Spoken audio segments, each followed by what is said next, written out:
माझ्या शरीराला आग लागली होती. माझे हृदय आणि मन क्रोधाने फुटले होते. माझ्या नवऱ्याच्या कृत्याचा बदला घेण्यासाठी मी काय करू या विचारात मी वेडी झाली होती. आज माझे पती म्हणाले की आज तो घरी येणार नाही आणि मी त्याची वाट पाहू नये. त्याबद्दल मी आभारी होते. आज माझ्याकडे फक्त वेळ होता. मी त्यांच्याशी बोलण्यासाठी माझ्या पालकांचा नंबर डायल करू लागले, पण माझी आई माझा आवाज ऐकताच फोन बंद करायची. तू आमच्यासाठी मेली आहेस मोनिका. मी तुला किती वेळा सांगितले आहे इथे फोन करू नकोस. तुझा आवाज ऐकून तुझ्या वडिलांनाही टेन्शन येते. आईने हे अगदी सहज सांगितले होते. मी पुन्हा एकदा उद्ध्वस्त झाले. माझे आई वडील माझ्यासोबत असे करू शकतात यावर माझ्या कानांवर विश्वास बसत नव्हता. मी रागाने खोलीभोवती फिरू लागले आणि मग मी खोलीतून बाहेर आले. हे सगळं माझ्या मनात चालू होतं. मी माझ्या पालकांना कसे पटवून द्यावे. जे काही झाले त्यात माझी चूक नव्हती. योगेशने हे सर्व केले होते आणि किती सहजतेने तो आपल्या कुटुंबासोबत पूर्वीसारखा आनंदाने जगत होता. त्याने माझे आयुष्य उद्ध्वस्त केल्याचे जणू त्याला कळलेच नाही. त्याला आनंद झाला की त्याला त्याचं प्रेम मिळालं, पण माझ्या मनात त्याच्याबद्दल किती द्वेष आहे याची कदाचित त्याने कल्पनाही केली नसेल. मी नेहमी त्याच्याकडून बदला घेण्याच्या मार्गाचा विचार करत होते. मी काय करावे जेणेकरून त्याला देखील त्याची चूक कळेल आणि तो देखील ज्या समस्येतून जात होता त्या समस्येतून मीच जात होते असा विचार करत मी वेडी व्हायला लागले. आणि मग अंगणात आले तेव्हा मला एका बाजूने कुणीतरी बोलण्याचा आवाज आला. आता या गोष्टी कोणाच्या आवाजात बोलत आहेत हे जाणून मला धक्काच बसला. वादळी रात्री घरच्यांपासून लपून कोण इथे बसले होते. नोकरांच्या क्वार्टरमधून हे आवाज येत होते. माझ्या पतीने काही काळापूर्वी या चौकीदाराला घरात ठेवले होते जेणेकरून आम्ही सुरक्षित राहू शकू. गेल्या अनेक दिवसापासून या परिसरात चोरीसारख्या घटना घडत होत्या. माझ्या पतीला भीती वाटत होती की कोणीतरी आपले नुकसान करू शकते, म्हणून त्यांनी एका चौकीदाराची व्यवस्था केली होती. तो एक तरुण मुलगा होता आणि इतका देखणा होता की कोणीही त्याच्याकडे पाहून थांबेल. राजपुत्राचे रूप असूनही त्याला नोकरासारखे जगणे भाग पाडले हे त्याचे भाग्य होते. पण त्याच्या डोळ्यात मला एक विचित्र धूर्तपणा दिसत होता. ही व्यक्ती आपल्यासाठी कोणत्याही प्रकारे चांगली नाही असा विचार मी केला. पण जेव्हा मी या गोष्टी सांगायचे तेव्हा माझ्या सासूबाई मला अजिबात समजत नव्हत्या आणि माझी नणंदसुद्धा स्वतःमध्ये मग्न होती. माझा नवरा असा होता, त्याने माझ्यावर वेड्यासारखे प्रेम केले, पण मी त्यांच्यापासून दूर पळायचे. त्याने थेट माझ्याशी लग्न करून मला आयुष्यात सामील करून घेतले असते तर मला या गोष्टीत फरक पडला असता आणि माझ्या आनंदाचा अभिमान वाढला असता. पण त्याने माझ्याशी जे काही केले ते मला माझ्याच नजरेत पडले. त्याच्यावर प्रेम करणं सोडा, मला त्याचा चेहराही पाहायचा नव्हता. त्यावेळी क्वार्टरजवळ आले तेव्हा क्वार्टरची खिडकी थोडी उघडी होती आणि खोलीत एक मंद दिवाही जळत होता. खोलीत थोडं डोकावलं तर पायाखालची जमीनच सरकली होती. आधी वाटलं की आवाज करून सासूला इथे बोलावून सांगावं की तिची मुलगी काय करते, पण तेवढ्यात माझ्या ओठावर हसू उमटले. हीच मला सूड घेण्याची संधी आहे आणि आता मी माझ्या नवऱ्याचा बदला घेण्यासाठी हतबल झाले होते. मला काय करायचे आहे याची कल्पना होती. आता माझ्या नवऱ्याच्या बाबतीतही तेच होणार होते. जसे त्याने माझ्यासोबत केले होते तो देखील त्याच त्रासातून जाणार होता. त्याने मला जो त्रास दिला होता. काही दिवसापूर्वी मी माझ्या आईवडिलांसोबत खूप चांगले जीवन जगत होते. त्या दिवशी मी माझ्या मित्रांसोबत पार्टी करत होते तेव्हा योगेशची नजर माझ्यावर पडली. तोही त्याच्या मित्रांसह तेथे आला होता. मला बघून त्याचं मन माझ्यावर उडालं होतं, पण मला त्याच्याकडे अजिबात आकर्षण वाटलं नाही, कारण मला या सगळ्या गोष्टींमध्ये रस नव्हता. मला माझं करिअर घडवायचं होतं, माझं शिक्षण पूर्ण करायचं होतं. माझ्या जगात माझ्या आईवडिलांपेक्षा कोणीही महत्त्वाचे नव्हते. मला त्या मुलींचा तिरस्कार वाटायचा ज्या शिक्षण सोडून पालकांना फसवायच्या. यामुळेच योगेश वारंवार माझ्या मार्गात येऊनही मी त्याच्याकडे दुर्लक्ष करत राहिले. मी त्याला सांगू लागले की त्याने हे सर्व करू नये. मी अशी मुलगी नाही आणि त्याला माझ्याकडून काय समजले ते मला माहीत नाही. तो म्हणाला की मीही तुझ्यासोबत टाईमपास करत नाही, मला तुझ्याशी लग्न करायचे आहे. मी माझ्या वडिलांना तुझ्या पालकांकडे पाठवीन. मी त्याच्या बोलण्याकडे फारसे लक्ष दिले नाही, कारण मला वाटले की तो अशा गोष्टी फक्त टाईमपास करण्यासाठी बोलतोय, तेही आजकालच्या मुलांसारखे जे गंभीर नसतात आणि मुलींचे आयुष्य उद्ध्वस्त करतात आणि त्यांच्यावर लादतात. पण जेव्हा त्याचे आईवडील माझ्या आईवडिलांकडे आले आणि त्यांनी सांगितले की मुलांच्या इच्छेचा समावेश आहे, त्यामुळे लग्नाला नकार देऊ नका, तुमच्या मुलीचेही आमच्या मुलावर प्रेम आहे. आईने हे सांगितल्यावर मी रागाने वेडी झाले. माझ्याबद्दल इतकं मोठं बोलणारा तो कोण होता. मी कधी त्याच्या मुलाकडे नीट पाहिलंही नव्हतं. त्याच्याशी लग्न करणे हे दूरचे स्वप्न होते. त्या दिवशी योगेश त्याच्या मित्रांसोबत उभा होता. मी त्याच्याकडे गेले आणि त्याच्या मित्रांसमोर त्याला शिव्या घातल्या. मी म्हणाली, भविष्यात तुझ्या आईवडिलांना माझ्या घरी पाठवू नकोस, मला तुझे तोंडही बघायचे नाही. यानंतरही योगेश माझ्या मार्गात येत राहिला. मग एके दिवशी त्याने मला खूप चिडवले, म्हणून मी त्याला थप्पड मारली आणि त्याला खूप राग आला. मी तुझ्याकडून सूड घेईन असे तो म्हणाला. तू माझ्याशी जे केलेस ते चांगले नाही. मी फक्त त्याचे म्हणणे गांभीर्याने घेतले नाही. मला वाटले की तो हे रागाने बोलत आहे आणि मी हे सर्व त्याला चिडवण्यासाठी केले आहे. मी जे बोलले ते त्याला समजत नव्हते. माझी मैत्रीण राधा मला सांगू लागली की तू हे चुकीचे केले आहेस, तू हे करायला नको होते. योगेश खूप रागावला आहे आणि मला वाटतं तो तुला माफ करणार नाही. पण मला अजिबात पर्वा नव्हती. पण एके दिवशी कॉलेजमधून जाताना योगेशने माझे अपहरण केले आणि मला एका फ्लॅटवर नेऊन कुलूप लावले. मी कुठे आहे हे माझ्या घरच्यांना माहीत नव्हते. ते कधी एका मैत्रिणीच्या घरी तर कधी दुसऱ्या मैत्रिणीच्या घरी माझा शोध घेत होते. पण मी कुठे आहे, कोणत्या अवस्थेत आहे आणि योगेशच्या पाया पडले हे त्यांना कळत नव्हते. मी त्याला मला परत सोडवण्यास सांगितले, हे सगळं माझ्याशी करू नकोस. पण तो काही ऐकत नव्हता. आधी त्याने माझी इज्जत चोरली. आता त्याच्याशी लग्न करण्याशिवाय माझ्याकडे दुसरा पर्याय नव्हता. मग तो मला एका मंदिरात घेऊन गेला. त्याचे काही मित्र त्यात सहभागी झाले होते आणि लग्नानंतर तो मला घरी घेऊन गेला. तेव्हा मला पाहून त्याचे आईवडील संतापले, कारण मी त्याच्याशी खूप गैरवर्तन केले होते आणि आता ते मला त्यांची सून मानायला तयार नव्हते. त्यानंतर मी योगेशला धमकी दिली की या लोकांनी मला घराबाहेर हाकलून देण्याचा प्रयत्न केला तर योगेशही घर सोडून जाईल आणि मुलाच्या प्रेमापोटी त्यांनी हात खाली केले. पण ते लोक माझ्याशी बोलले नाहीत, माझ्यापासून दूर राहिले आणि मलाही या सगळ्याचा त्रास झाला नाही. मी जेव्हा कधी आईवडिलांना भेटायला जायचे तेव्हा आई माझ्याशी बोलायची नाही. वडील मला विचारायचे की तू हे सर्व का केलेस. जेव्हा मी माझ्या वडिलांना सर्व काही सांगितले तेव्हा ते जे काही झाले ते सांगू लागले, तुझी चूक आहे, तू या मुलावर रागावून त्याच्यावर एवढी जबरदस्ती केली नसती.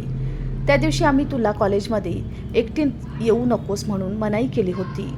मी स्वतः ड्रॉप करेन असे सांगितले होते, पण तू माझे ऐकले नाहीस आणि हे सर्व घडले. तुझ्यामुळे, तुझ्या हट्टीपणामुळे हे घडले.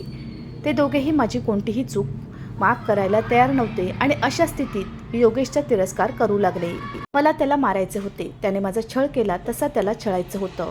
माझी सासू मला सतत टोमणे मारत राहिली की मी तिच्या मुलाला अडकवले आणि त्याच्याशी जबरदस्तीने लग्न केले आणि मला माहीत नाही की मी असे काय केले की त्याला इतके असहाय्य वाटले. त्याने मला स्वीकारले आणि माझ्या नणंदेनेही मला चांगले वागवले नाही. त्यामुळे मी दोघांचाही तिरस्कार केला. मला या सर्व लोकांना त्यांच्या कृतीचा आनंद द्यायचा होता. त्यावेळी त्यांची बहीण त्या मुलासोबत हजर होती आणि त्या दोघांचीही अशी अवस्था झाली होती की त्यांना पाहून माझेही लाजेने पाणी झाले होते. मी माझ्या मोबाईलमध्ये या लोकांचा व्हिडिओ बनवला आणि मग मी रूममध्ये येऊन झोपले. यावेळी मला शांत झोप लागली, कारण मी माझा बदला घेण्याचा मार्ग पाहिला होता. मी विचार करू लागले की त्यालाही जगासमोर तमाशा व्हावा लागेल तेव्हा त्याच्या मनावर काय होईल, त्याला कसे वाटेल. आता हे विचार करून मला खूप आनंद होत होता. आणि मग दुसऱ्या दिवशी मी ते सर्व फोटो नेटवर टाकले होते आणि मी हे काम इतक्या हुशारीने केले होते की हे काम कोणी केले आणि कसे केले हे कोणालाच कळू शकले नाही. एकामागून एक हा व्हिडिओ सर्वांपर्यंत पोचला. या व्हिडिओमध्ये माझी नणंद आणि त्या मुलाचे चेहरे स्पष्ट दिसत होते. माझ्या सासूला या सर्व गोष्टींची माहिती नव्हती, पण पूजाला हे माहीत असल्यासारखे वाटत होते, कारण मी तिला दिवसा खूप त्रासलेल्या अवस्थेत पाहिले होते. पुन्हा पुन्हा ती इकडून तिकडे चालत होती आणि पुन्हा पुन्हा कोणाचा तरी नंबर डायल करत होती. त्या मुलाचा कुठेही मागमूस नव्हता. माझी सासू पुन्हा पुन्हा म्हणत होती, हा राजू कुठे गेला, त्याने मला बाजारातून काही वस्तू आणायच्या होत्या. तो खूप आळशी मुलगा आहे, काम झाल्यावर तो अदृश्य होतो. मी काही मदत करू शकले नाही आणि मग मी पूजाच्या चेहऱ्याकडे पाहिलं. ती खूप काळजी दिसत होती. मी लागलेली आग धुमसत होती हे मला नुकतेच समजले होते.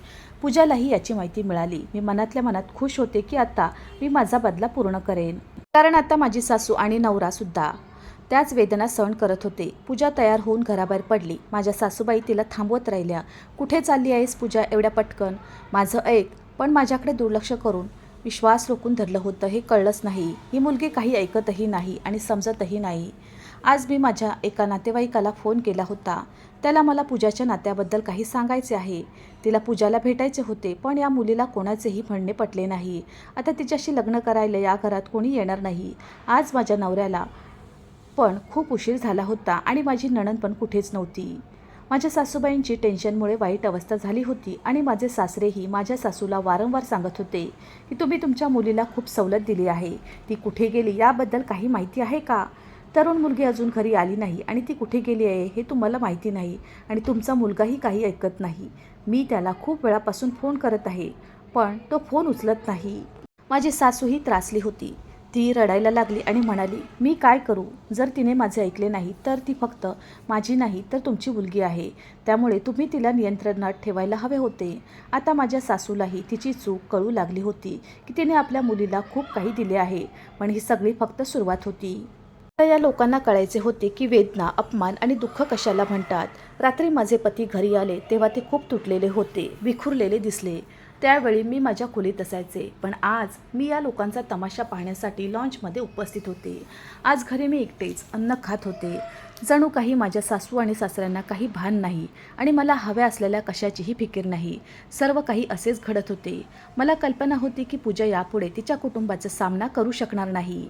आपला भाऊ आपल्याला जिवंत सोडणार नाही याची तिला घरच्यांना भीती वाटत असावी. म्हणूनच ती तिच्या मित्राच्या घरी गेली असावी आणि तिचा राग शांत झाल्यावर भावाच्या घरी परतण्याची वाट पाहत असेल. मग माझा नवरा घरी आला तेव्हा त्याला पाहून मी श्वास रोखून धरले होते. योगेश, तुला काय झालंय आणि ही पूजा कुठे आहे? मी तिला इतके फोन करत होते पण ती माझा कॉल उचलत नाहीये. तिच्या एका मैत्रिणीकडून ती त्याच्यासोबत आहे की नाही हे शोधून काढले आणि योगेश रागाने ओरडू लागला. आमचा चेहरा काळवंडून ती कुठेतरी निघून गेली असेल. ज्याच्यासोबत तिने तोंड काळे केले असेल त्या व्यक्तीसोबत तो रागाने बोलत होता. माझी सासू म्हणाली, तू काय बोलत आहेस? तरुण बहिणीबद्दल कोणी असं बोलतं का? ती थोडी उद्धट आहे हे मान्य आहे, बेफिकीर आहे, पण याचा अर्थ असा नाही की भाऊ असूनही तिच्या चारित्र्यावर बोलायला सुरुवात करावी. माझी मुलगी कुठे आहे? ती अडचणीत असेल तर शोध. मग योगेशने त्याचा मोबाईल तिच्याकडे वळवला आणि त्या मोबाईलमध्ये तोच व्हिडिओ होता जो मी आज नेटवर अपलोड केला होता आणि रात्रीच माझ्या मोबाईलवरून बनवला होता. हे बघून पायाखालची जमीनच निघून गेली. हे सगळं बघूनही तुला तिची आठवण येत आहे आणि तुला तिचा चेहरा बघायला आवडेल असं योगेश बोलू लागला. तिने काय केले आहे? तिने स्वतःबरोबर आमचीही इज्जत खराब केली आहे. घरच्या चौकीदारासोबत ती हे सर्व करत राहिली. जर तिला तिचं तारुण्य सांभाळणं अवघड जात असेल तर आम्ही तिला सांगितलं असतं आणि तिचं लग्न केलं असतं. तिने हे सर्व आपल्यावर केले नसते. आता तो थोडं डोकं धरून रडायला लागला.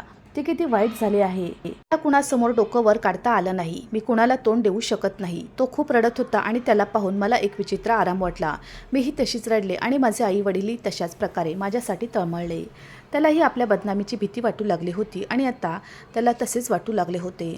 आता या लोकांचे काय होत होते आणि मला त्याची दया येत नव्हती. मी माझ्या खोलीत शांत झोपत असताना त्यांनी ती रात्र त्यांच्या डोळ्यात घालवली होती. माझे पती मला शांत झोपलेले पाहून म्हणाले, मला माहीत आहे की हे सर्व तुझ्यामुळेच झाले आहे. तूच माझ्या बहिणीला फसवले असशील. हे विचार तिच्या मनात बसवणारी तूच आहेस. नाहीतर माझी बहीण खूप निरागस होती आणि आज हे कोणी बोलले म्हणून मला राग येत नव्हता, कारण आज मी माझा बदला घेतला होता. योगेश आणि त्याच्या कुटुंबियांना कळू शकले नाही की हे सर्व मीच केले आहे. मीच तो व्हिडिओ नेटवर टाकला होता. योगेशने आता घरातून बाहेर पडणे बंद केले होते आणि माझ्या सासऱ्यांची आणि सासूचीही तीच अवस्था झाली होती. कोणाच्याही समोर डोकं वर काढण्याची त्यांची कुवत नव्हती. आता ते कोणाशीही बोलत नव्हते. माझ्या सासूबाईंची रडण्यामुळे वाईट अवस्था झाली होती आणि माझ्या नवऱ्यानेही हे सांगितले. आता मी कोणत्या चेहऱ्याने जगाला सामोरे जावे? माझेच मित्र माझी चेष्टा करतात, माझ्यावर हसतात, मला टोमणे मारतात. तुम्हीच सांगा मी काय करू? मी कुठे जाऊ? मग माझ्या सासूबाईंचे लक्ष पुन्हा माझ्याकडे वळायचे. जेव्हापासून ही मुलगी आमच्या आयुष्यात आली आहे तेव्हापासून तिने आमचे आयुष्य नरक बनवले आहे. या मुलीला घरातून बाहेर काढ. तिच्या त्रासाचा माझ्या मुलीवर परिणाम झाला आणि योगेशला तिला मोठ्या कष्टाने सांभाळावे लागले. तो कसाही असला तरी त्याचे माझ्यावर खूप प्रेम होते. तो मला सोडून जाण्याचा विचारही करू शकत नव्हता. अशा परिस्थितीत तो आईला गप्प बसवत असे दिवस जात होते. योगेश पोलिसात तक्रारही करत नव्हता. तो म्हणाला की पोलीसही विचित्र गोष्टी करतील. तुम्हाला माहीत नाही की मला कोणत्या प्रकारच्या पेचांना सामोरे जावे लागेल. मी पोलिसात जाऊन तक्रार नोंदवू शकत नाही. आणि मग एके दिवशी पहाटे पोलीस स्टेशनमधून फोन आला. योगेशला खूप काळजी वाटू लागली की आता पोलीस स्टेशनमधून फोन का आलाय? या लोकांना कसल्या गोष्टी ऐकायला मिळणार नाहीत बा, कुणास ठाऊक. माझ्या सासूबाई पण नाराज होत्या. ते योगेश परत येण्याची वाट पाहत होत्या आणि मग त्यांना बातमी कळली. त्यांच्यासह त्यांनी मलाही आश्चर्यचकित केले. एवढ्या प्रमाणात हे घडेल याचा विचारही केला नव्हता. मला फक्त या लोकांचा अपमान करायचा होता आणि माझ्या अपमानाचा बदला घ्यायचा होता. पण पूजा या मर्यादेपर्यंत जाईल याचा मी कधी विचारही केला नाही. पूजाचा मृतदेह सापडला. पूजाने आत्महत्या केली आणि तिच्या कुटुंबियांना एक छोटेसे पत्र लिहिले, ज्यामध्ये तिने सर्वांची माफी मागितली आणि सांगितले की ती शंकरवर प्रेम करते आणि त्याच्याशी लग्न करायचे आहे. पण आता इतकी बदनामी होऊनही शंकर तिच्याशी लग्न करायला तयार नाही. त्याला तिच्याशी बोलायचेही नाही आणि माझ्याकडे मृत्यूशिवाय दुसरा पर्याय नाही. त्याच्या मृत्यूला फक्त दोष जबाबदार आहे. ती आता कुणासमोर डोकं वर काढू शकत नाही, कुणाला तोंड देऊ शकत नाही, म्हणूनच ती स्वतःचा जीव घेत आहे. तेव्हा माझ्या पतीला कळले. ती वसतिगृहात राहत होती आणि तिने वसतिगृहाच्या खोलीतच आत्महत्या केली होती. 2 दिवस दार न उघडल्याने वॉर्डनने रूम ठोठावण्यास सुरुवात केली. मात्र दरवाजा न उघडल्याने ती काळजीत पडली. त्यानंतर दरवाजा तोडला असता समोरून पूजाचा मृतदेह दिसला. वॉर्डनला पूजाच्या कुटुंबाबद्दल फारशी माहिती नव्हती, म्हणूनच तिने पोलिसात तक्रार नोंदवली आणि पूजाचा मृतदेह घरी आणण्यात आला. जी काही बदनामी झाली ती झाली. पूजासुद्धा तिच्या आयुष्याची लढाई हरली होती आणि हे सर्व माझ्यामुळे घडले. आता मला खूप लाज वाटली. मी पूजाचा खुनी आहे असे मला वाटू लागले. मनात अपराधीपणा होता की माझ्या या चुकीचा आणि या पापाचा पश्चाताप कसा करायचा. मला समजत नव्हते काय करावे. आणि मग एके दिवशी मी रडले आणि योगेश समोर माझी चूक कबूल केली. तेव्हा तो माझ्यावर ओरडायला लागला. मी जे काही केले ते प्रेमापोटी केले याचा राग येऊ लागला. मला माझी चूक मान्य आहे, पण तू हे सगळं करायला नको होतंस. तू जे केलं ते पाप होते. तुझ्यामुळेच तिने आत्महत्या केली. आणि मग मी माफी मागितल्यावर त्याचे मन हलके झाले. तो म्हणाला की तू माझ्यासमोर हे बोललीस, पण माझ्या आईवडिलांसमोर असे करू नकोस, नाहीतर ते तुझ्याशी खूप वाईट वागतील. हे तुला माहीत आहे. आणि मग मला कळले की योगेश माझ्यावर खूप प्रेम करतो. एवढी मोठी चूक त्याने मला माफ केली होती आणि आता मला माझी ही चूक सुधारायची होती. घरातील सर्व कामे करायची आणि सासूशी कोणत्याही गोष्टीवर गैरवर्तन करत नसे. ते काहीही बोलली तरी मी शांतपणे ऐकायची आणि माझ्या या वृत्तीमुळे हळूहळू माझ्या सासूबाईंचे मन हळूवार होऊ लागले. असो, क्षुल्लक मुद्द्यावर तिला माझ्या विरुद्ध भडकावणारी पूजा आता राहिली नव्हती. घरातील वातावरण शांत झाले होते, पण आजही माझ्या मनात ही भावना होती की मी पूजाचे खूप चुकीचे केले आहे. मित्रांनो, मला आशा आहे की तुम्हाला आमची कथा आवडली असेल. कथा आवडली असेल तर व्हिडिओला लाईक करा. चॅनलवर नवीन असाल तर चॅनलला सबस्क्राईब करा. आणि हो, नोटिफिकेशन बटन दाबा जेणेकरून तुम्हाला पुढील अपडेट सर्वात आधी मिळतील. तुमचा मौल्यवान वेळ कथा ऐकण्यासाठी दिल्याबद्दल धन्यवाद. पुन्हा भेटू अशाच एका नवीन कथेसोबत.